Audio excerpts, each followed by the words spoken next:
साल था 1949 और तारीख थी 27 अक्टूबर। यही वो मनहूस दिन था जिस दिन जम्मू कश्मीर में धारा 370 को लागू किया गया।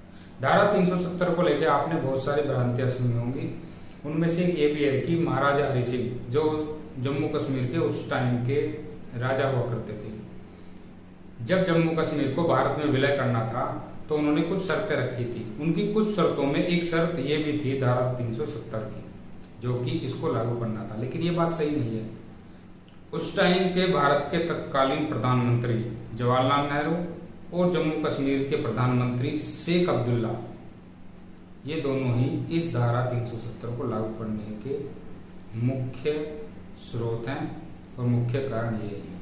महाराजा हरि सिंह को लेकर जो बात कही गई है वो एकदम फेक है, वो झूठी है। इस विषय को लेकर मैं एक वीडियो दूसरी बनाऊंगा, लेकिन आज कुछ विषय दूसरा है, उस विषय पर बात करते हैं।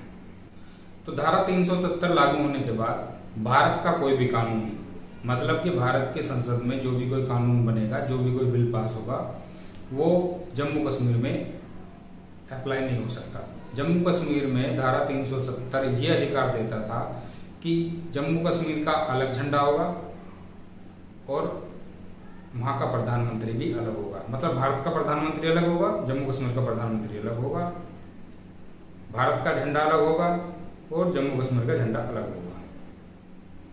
तो जैसे जैसे धारा 370 लगने के बाद दिन गुजरते गए वैसे ही वहां की स्थिति बद से बदतर होती गई।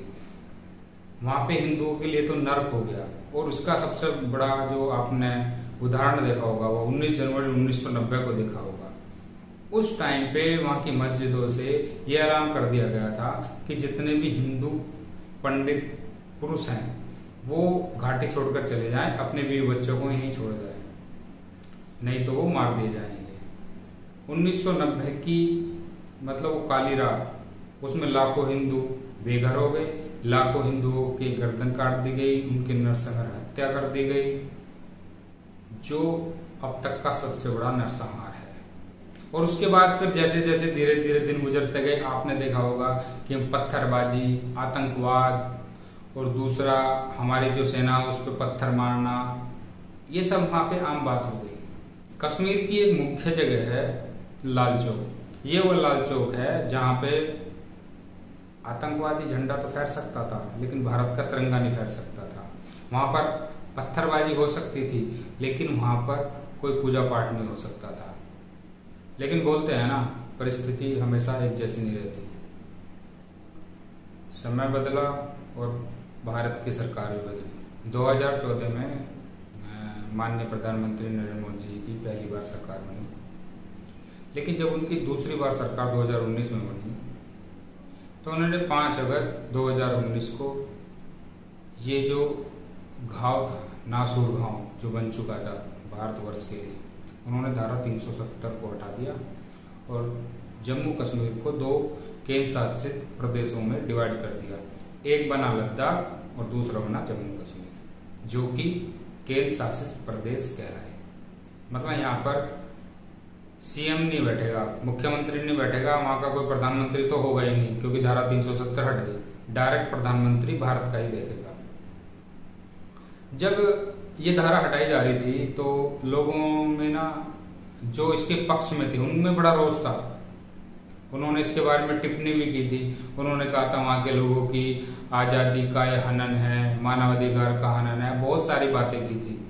विदेश में यूएन तक में बात पहुंच गई थी कि ये उन लोगों के साथ अन्याय हो रहा है, लेकिन वो अन्याय नहीं हो रहा है। देखो ना, जब से धारा 370 हटी, ना वहां पत्थरबाजी हुई, ना वहां आतंकवादी गतिविधियां हुई, और जो आतंकवादी थे वहां पर, वो आतंकवादी भी मारे गए।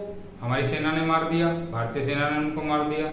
आज का जो वीडियो बनाने का सबसे बड़ा कारण है वो ये कारण है कि मैं ये बताना चाहता हूं कि जो लाल चौक, जिस लाल चौक पे सिर्फ आतंकवादी अपना झंडा फहरा सकते थे या जम्मू कश्मीर का झंडा फहराता था, इसके अलावा वहां पे कोई गतिविधि नहीं होती थी, पत्थरबाजी होती थी। आपने देखा होगा कि 15 अगस्त 2021 को लाल चौक पूरा तिरंगा में नहाया हुआ है। वहां पे सब स्वतंत्रता दिवस को सेलिब्रेट कर रहे हैं, कोई आतंकवादी गतिविधियां नहीं हो रही, चारों तरफ सुख शांति है। और उससे भी बड़ी बात यह है कि अभी कल जन्माष्टमी गई है। जन्माष्टमी पर जो वहाँ के मूल निवासी हैं, वहाँ के ब्राह्मण हैं, कश्मीरी पंडित जिनको आप लोग बोलते हो, उन्होंने श्री कृष्ण जी की यात्रा निकाली। उन्होंने अपने कुछ प्रवचन रखे, संस्कृत के श्लोक वहां पर गाए और हर्षोल्लास से किया। मतलब एक भी गतिविधि नहीं हुई। इससे बड़ा क्या अचीवमेंट होगा? मतलब लोग जो बोलते हैं कि प्रधानमंत्री ने, मोदी ने आखिर क्या किया है। अगर मैं प्रधानमंत्री मोदी जी के कार्य अगर गिनाने लगूँ ना तो ये वीडियो 1-2 घंटे लंबी हो जाएगी, लेकिन आज वो विषय नहीं है। मतलब विषय सिर्फ इतना है कि वो चौक जिस पे सिर्फ आतंकवादी गतिविधियां होती थी, आज वहां मानवता को लेकर, भारत के संविधान को लेकर सिर्फ वही गतिविधियां हो रही हैं। तो इससे अच्छा जो भारत का भविष्य है, जो ये नया भारत अंगड़ाई ले रहा है, इससे अच्छा कुछ नहीं हो सकता है। यही अच्छे दिन है। और ये उन लोगों के मुंह पर करारा तमाचा है जो लोग ये बोलते हैं कि मोदी ने क्या किया। बस जाते जाते मैं वीडियो को ज़्यादा लंबा नहीं करूँगा, आपको कुछ वहाँ की यादों के साथ और जो श्री कृष्ण जन्माष्टमी के महोत्सव की कुछ झलकियाँ हैं उनके साथ छोड़ जाऊँगा। मैं आशा करता हूँ कि आपको ये वीडियो पसंद आई होगी और मैं चाहता हूँ कि इस वीडियो को आप ज़्यादा से ज़्यादा फैलाओ और दिखाओ कि जम्मू कश्मीर में धारा 370 हटने के बाद क्या बदलाव आए हैं और क्या वहाँ पे सुख शांति आई है। इसी के साथ सभी को जन्माष्टमी की हार्दिक शुभकामनाएं। जय श्री कृष्ण। गोविंद हरे मुरारी, हे नाथ नारायण वासुदेवा। श्री कृष्ण गोविंद हरे मुरारी, हे नाथ नारायण वासुदेवा। हे नाथ नारायण वासुदेवा, हे नाथ नारायण वासुदेवा।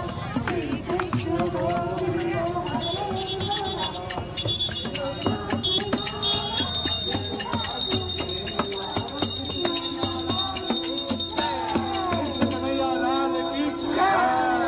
हमारे सारे धर्म हमें सिखाते हैं हम ये शरीर नहीं है, शरीर छूट जाता है लेकिन आत्मा